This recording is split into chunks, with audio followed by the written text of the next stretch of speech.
అందరికీ నమస్తే అండి. సాక్షిని రోత పత్రిక అనేది ఎందుకనండి, ఇవాళ సాక్షిలో రాసిన వార్త అన్నమాట. చూడండి, మద్యంలో అడ్డంగా దొరికేసిన తర్వాత కూడా ఆ లిక్కర్ స్కామ్లో ఆధారాలతో సహా దొరికేసిన తర్వాత కూడా వీళ్ళు ఏ విధమైన వార్తలు రాస్తున్నారో ఒకసారి చదివి వినిపిస్తాను. చూడండి, సూత్రధారి చంద్రబాబే, పాత్రధారులు టీడీపీ వర్గీయులే. ఇది ఇంకా బాగుంది. ఇది రెడ్ బుక్ కుట్ర కపటక నాటకం అంట. తీగల విజయేందర్ రెడ్డి సహకారంతోనే 11 కోట్లు జప్తు డ్రామా. ఈయన టీడీపీ నేత తీగల కృష్ణారెడ్డి సోదరుని కుమారుడు. చంద్రబాబు లోకేష్లకు అత్యంత సన్నిహితుడు వెంకటేష్ నాయుడు. ఇంకా చెప్పపోయారా? ఎవరైనా నమ్ముతారండి? మనం అధికారంలో ఉన్నప్పుడు మనం వెంకటేష్ నాయుడిని ప్రత్యేక విమానాల్లో మనం తిప్పాం. ఆ బొగ్గగారు ఏదైతే ఉందో అది సీఎంఓ అధికారులకి ముఖ్యమంత్రులకి తప్పితే ఎవరికి పడితే వాళ్ళకి అనుమతులు ఇవ్వరు. అలాంటిది మన అన్న ముఖ్యమంత్రిగా ఉండగా వెంకటేష్ నాయుడిని ప్రత్యేక విమానాల్లో మనం తిప్పాం కాదా? చెవిరెడ్డి భాస్కర్ రెడ్డికి అత్యంత సన్నిహితుడు. డమ్మీ నామినేషన్ కూడా ఒకటి వేసినట్టున్నాడు. తర్వాత వారి డైరెక్షన్లోనే నోట్ల కట్టాల డెన్ డ్రామా.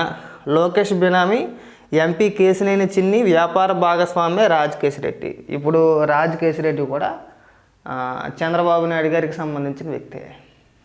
చెప్పడానికన్నా కాస్త సిగ్గుండాలండి మనకైనా. కానీ ఇప్పుడు మన అన్న ముఖ్యమంత్రి అయిన తర్వాత రాజ్ కేసిరెడ్డిని కావాలని ఏరి కోరి తన సలహాదారుడిగా నియమించుకున్నాడు. ఐటీ సలహాదారుడిగా నియమించుకున్నాడు. ఎవరు నియమించుకున్నారో? జగన్మోహన్ రెడ్డే కదా, అప్పుడు ప్రభుత్వమే కదా. మరి ఇక్కడ చంద్రబాబు నాయుడు గారు లోకేష్ గారు ఎందుకు వచ్చారు? మనం రాయడానికన్నా సిగ్గు ఉండాలి కదా. రేపు అన్న రోజు నేను ఏమని రాస్తారంటే ఇంక డైరెక్ట్గా జగన్మోహన్ రెడ్డి కూడా చంద్రబాబు నాయుడు గారి మనిషే, ఊరికే డమ్మీ అంతే. జగన్మోహన్ రెడ్డి ముఖ్యమంత్రిగా చేసాడు కానీ చంద్రబాబు నాయుడు గారు ఏం చెప్తే అదే చేశాడు. పెద్ద మ్యాటర్ ఏం లేదు ఇక్కడ. అంతా డమ్మీ శుద్ధ బొక్క. చంద్రబాబు నాయుడు గారే ఆ పాలసీని మార్చమన్నారు కాబట్టి జగన్మోహన్ రెడ్డి మార్చాడు. అసలు జగన్మోహన్ రెడ్డికి ఏమీ తెలీదు, కొత్త పిచ్చోడు అంటారా, అన్నా అంటారా? ఇక్కడ కోడిగుడ్డు మీద ఏకలు పీకే ప్రయత్నం కాకపోతే డబ్బు దొరికింది, దానికి సమాధానంగా ఏ ఒక్క వైసీపీ నాయకుడు మాట్లాడలేదు జగన్మోహన్ రెడ్డితో సహా కదా. ఎవరు సమాధానం చెప్పాలి? గత ప్రభుత్వం మాజీ ముఖ్యమంత్రి అయినటువంటి జగన్మోహన్ రెడ్డి ఇన్ని ఆరోపణలు వచ్చినప్పుడు కనీసం ఒక ప్రెస్ మీట్ పెట్టి దీనికి సంబంధించి ఇదిగో ఆ రోజు మేము ఇలా చేసాము, ఇప్పుడు ప్రభుత్వం చెప్తున్నది అబద్ధాలనో లేదంటే అసత్యాలనో తప్పుడు కేసులనో ఏదో ఒక వివరణ చెప్తే బాగుండేది. అది లేదు. తర్వాత వెంకటేష్ నాయుడికి సంబంధించి ఒక వీడియో బయటపడింది. దాని మీద మొదట్లో ఏమన్నారు?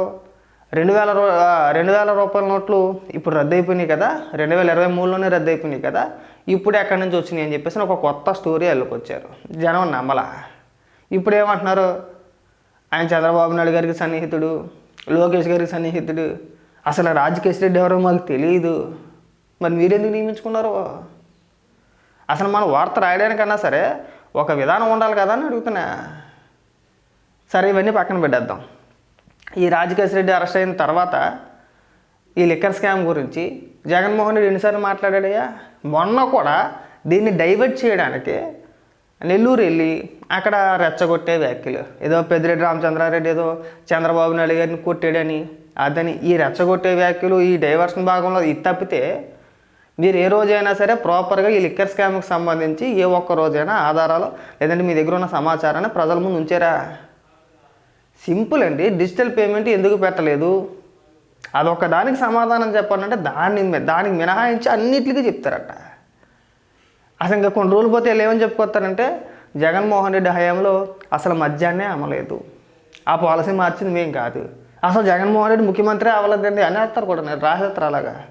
జగన్మోహన్ రెడ్డి ముఖ్యమంత్రి కాదు, రాష్ట్ర ప్రజలు 5 ఏళ్ళు కలగన్నారు, నిద్రపోయారు, అసలు మాకు దానికి సంబంధం లేదని కూడా రాస్తారు అలా. కాస్త ఇంగిత జ్ఞానం అనేది ఉండాలి. దొరికేసిన తర్వాత కూడా ఇంత అడ్డగోలుగా చంద్రబాబు నాయుడు గారికి సంబంధించిన మనిషినో ఇంకొకటనో మనం ఎలాంటి తప్పుడు కథనాలు రాస్తే ఎవడన్నా నమ్ముతాడా?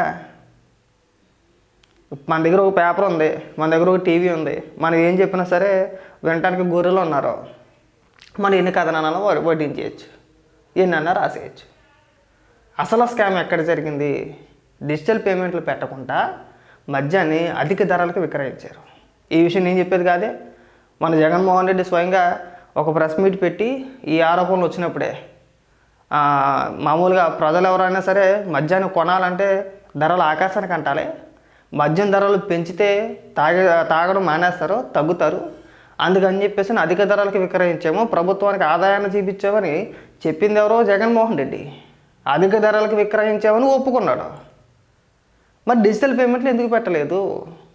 డిజిటల్ పేమెంట్లు పెట్టాలి కదా. ఓన్లీ క్యాష్ ఎందుకు తీసుకున్నారండి? ఎక్కడైనా ఉందా?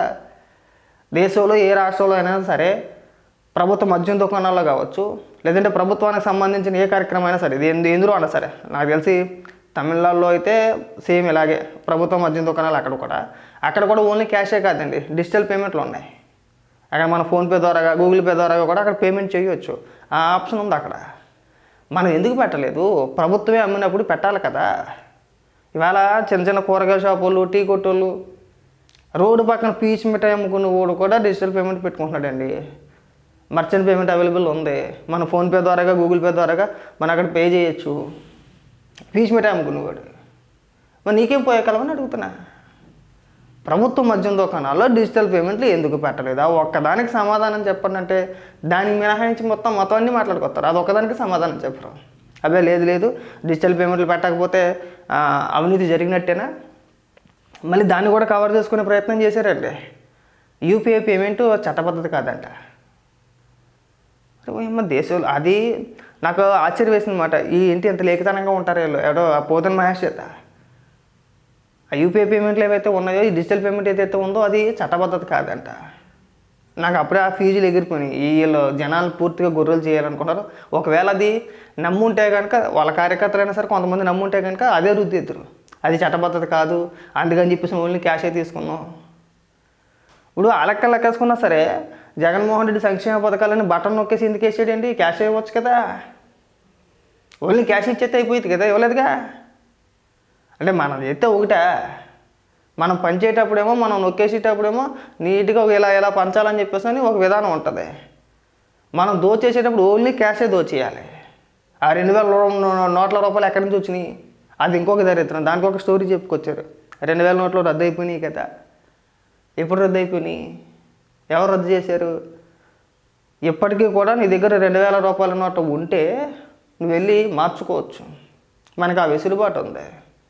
మరీ జనాలు పిచ్చోలు చేయడం కాకపోతే పిచ్చి పిచ్చి రాతలని ఎంత క్లియర్గా దొరికిన తర్వాత, అంతమందిని అరెస్ట్ చేసిన తర్వాత కూడా ఇంకా అడ్డగోలుగా బొంకుతున్నారండి. సరే, రాజకేశ్ రెడ్డి సంగతి పక్కన పెట్టేసేయండి.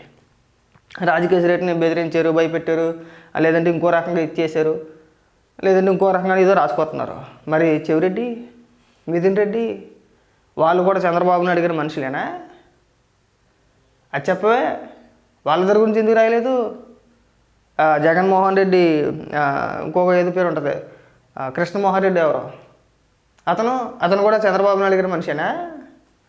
ఇట్లా ఇంక అందరూ చంద్రబాబుని అడిగిన మనుషులే. ఇంక జగన్మోహన్ రెడ్డి ఒకటి పిచ్చోడు.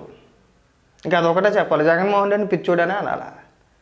దయచేసి ఇలాంటి రోతలు రాయమాకండి. మిమ్మల్ని రోత పత్రిక అనేది ఇందుకే.